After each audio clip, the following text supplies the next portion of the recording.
அன்பார்ந்த நேயர்கள் அனைவருக்கும் வணக்கம்.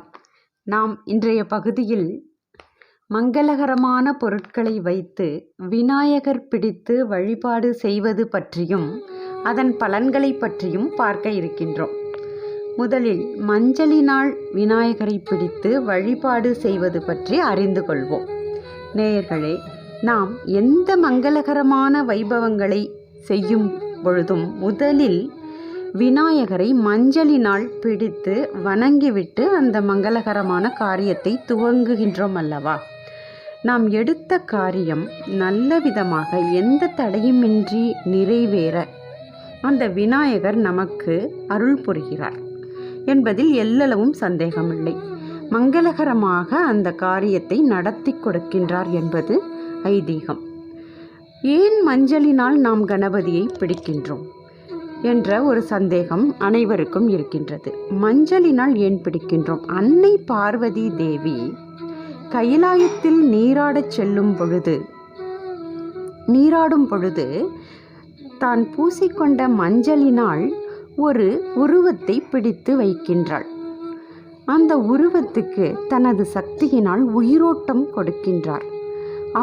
உடனே விநாயகர் தோன்றிவிட்டார். இப்படி விநாயகரின் பிறப்பு என்பது மஞ்சளினால் உருவானது.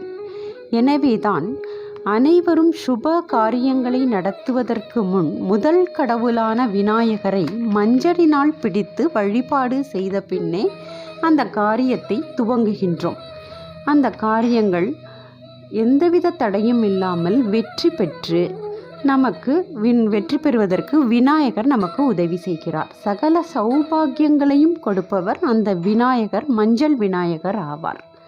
இப்படி விநாயகரை மங்கள பொருட்களினால் நாம் பிடித்து வைத்து வழிபாடு செய்கின்றோம். அடுத்தபடியாக குங்குமத்தினாலும் பிள்ளையாரை வைத்து வழிபாடு செய்திருக்கின்றார்கள் என்று கூறப்படுகின்றது.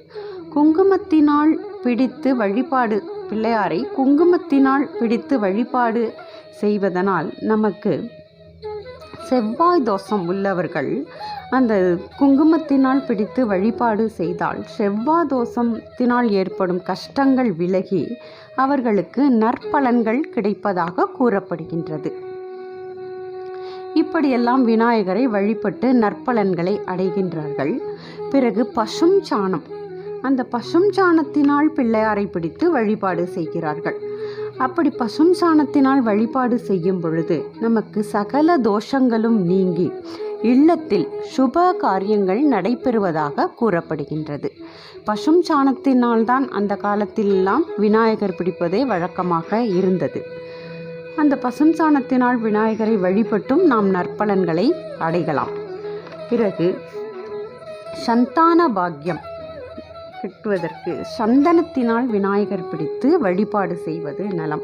சந்தனத்தினால் பிள்ளையாரை பிடித்து வழிபாடு செய்தால் சகல சௌபாகியங்களும் ஏற்படும், நமக்கு ஆரோக்கியம் கிட்டும், சந்தான பாக்கியம் கிட்டும் என்று கூறப்படுகின்றது.